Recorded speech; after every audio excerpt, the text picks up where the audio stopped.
Thanks for joining us for our next installment of our small group study. Chad, would you go ahead and read for us? Yeah, Luke chapter 15, verse 1.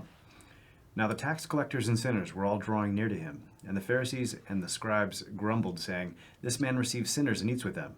So he told them this parable. What man of you, having 100 sheep, if he has lost one of them, does not leave the 99 in the open country, and go after the one that is lost until he finds it? And when he has found it, he lays it on his shoulders, rejoicing. And when he comes home, he calls together his friends and his neighbors, saying to them, Rejoice with me, for I have found my sheep that was lost. Just so I tell you, there will be more joy in heaven over one sinner who repents than over 99 righteous persons who need no repentance. The idea of lost and found is really throughout Jesus' ministry. And what do you find kind of unexpected about how Jesus approaches this concept of the lost and found? It's almost like he shows that it's an occasion created for joy almost. But also uses it as a way of kind of contrasting those who are ready to accept the gospel versus those who are not. Okay. And so there's, in Luke's version here, Jesus tells three parables that are, kind of right in line with each other. And what do these three parables tell us about the state of being lost? What does it mean to be lost? Because I would imagine that if we, went down on Mill Avenue and kind of asked people, "Are you lost?" they would first think, "Well, no, I know I'm in Tempe." And but as far as spiritually, I don't know that they would have a real clear understanding of what that means. From a spiritual sense, I mean, I guess it's who you are, who God is, and what's your purpose for being here, I guess. If you don't know either of those three, or oftentimes all those three, I guess that might be a description of being lost. Okay. So there's a parable about a woman who loses a coin. And what does that show us about the state of being lost? What is... Jesus tells three different parables really explaining the same thing, not because we're dense, although I guess we are, but I think he's showing three different aspects here of being lost and found. And with the woman who loses a coin, what is he trying to show about lostness? So lost sheep, I think of something that's meant for provision and things of the sort. But in coin, instead of seeing a contrast, I see maybe something similar. And a coin is a way of storing up provision long term, if you will. And, Okay. and so having that lost can lead to some insecurity and things of the sort. Right. It's kind of a holder of value, and the idea is that something of such value is lost, that what's the reaction? She frantically begins searching for it. It's a great source of anxiety to her. Right. And so this thing is of such value to her that she spends a lot of time searching frantically throughout the house for this.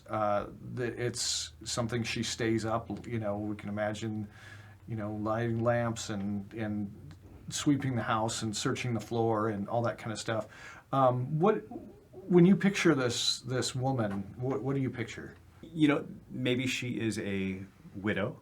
Perhaps she no longer has a husband who's a current source of provision, and so in such a case, this might be her dowry or something like this that she got just in case her husband passed or something. Right. And this could be a very dire situation for her. Right. And do you get the sense that she's got a lot of other coins? She would not be that concerned about this one if she did. Okay. And so there's a contrast here between the one sheep that's lost versus 100, right? I gotcha. There's a contrast here, and the contrast is you might be tempted. I mean, obviously the parable of the sheep, it's not just, well, what's one sheep? I've got 99 more. But there's something different about losing a sheep when you've got 100 sheep versus losing a coin when you don't have 100 coins, right? And so what are we to take about lostness from this? What is the state of lostness here? I think it's that the lostness we're referring to is the lostness of something that is supremely valuable. It's not just one other thing that, you Right. might have had a satisfying life to a 10% greater degree if you found this one thing. Right, No, right. it's significant. Right. So the thing is that this isn't one quality among a ton of other qualities. He's a really creative guy, but he just doesn't go to church. He's, I'm saying this is the supreme quality. This is the one thing that you cannot lose. This is the one thing that, if it is lost, it's worth everything to try to find it. And do you think that people who are lost have that sense? Sometimes. I would say in generally probably not. Okay. But I can recall being at that point in my life where I definitely did not have that sense, but I can recall very acutely getting to that point where nothing else mattered. Yeah, yeah. Now, in the lost sheep, what's the element of lostness that's kind of at issue there? What is he showing us about lostness in that parable? Maybe that it's the precious few that kind of know they're lost versus, it seems like many don't know they're lost. It Right, talks about right. the righteous versus the one repentant sinner. Yeah. And obviously saying the righteous that need no repentance, but obviously we all know that Right. we need repentance, so it's Yeah. those who don't know. Yeah. What separates the lostness of a sheep from the lostness of a coin? How does a coin get lost versus how does a sheep get lost? So sheep gets lost by wandering off. Right. Whereas the coin, the coin has no volition of its own. Right.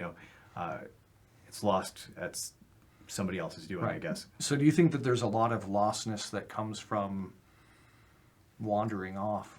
Like, what sense do we get from wandering off? There's obviously some sort of will involved in wandering off, but yet there's also some deficiency involved in that as well. It's not like, do you get the sense when a sheep wanders off that it knows where it's going? No.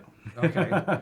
and so how does that relate to somebody who's lost? So I think sometimes, we're, especially nowadays, we're born into a culture that's somewhat lacking in any kind of concrete moral religious foundation, and so you just don't know you're lost. You're just wandering through life. You didn't really know that you should have had some sort of anchor to define meaning and purpose for you and things of this sort. And so you're just kind of wandering around looking for what does have meaning, or trying to find meaning, or what just satisfies me for today, or Right. And so then the final parable of the lost son, what's different about the lostness there? I guess in this case we have a concrete idea of the situation he was in to begin with. I mean, he was in a great place with a father who obviously had great care for him, but of his own volition, wanders off and kind of knows, maybe not where he's going, but he knows where he's leaving. Right. And it's very purposeful. Right. So there's much more of the idea of rebellion here. And would you say that the details of the parable of the lost son kind of bear out that idea of rebellion? Absolutely. Okay. And in what way? Obviously he decides, I want my, I'm not going to wait till you die. I just want my inheritance now, and I want nothing to do with you. And I'm going to go, rather than carry on the family name and stuff like this, I just desire to have nothing to do with this family anymore. Right. And so what is the parable of the lost son kind of show us about God's love for the lost that maybe we wouldn't know if he hadn't told all three parables? Well, it's definitely one of those things that, he has a care for those who are, let's say, unsure of what life is all about and things of this sort, but also those who are in direct rebellion.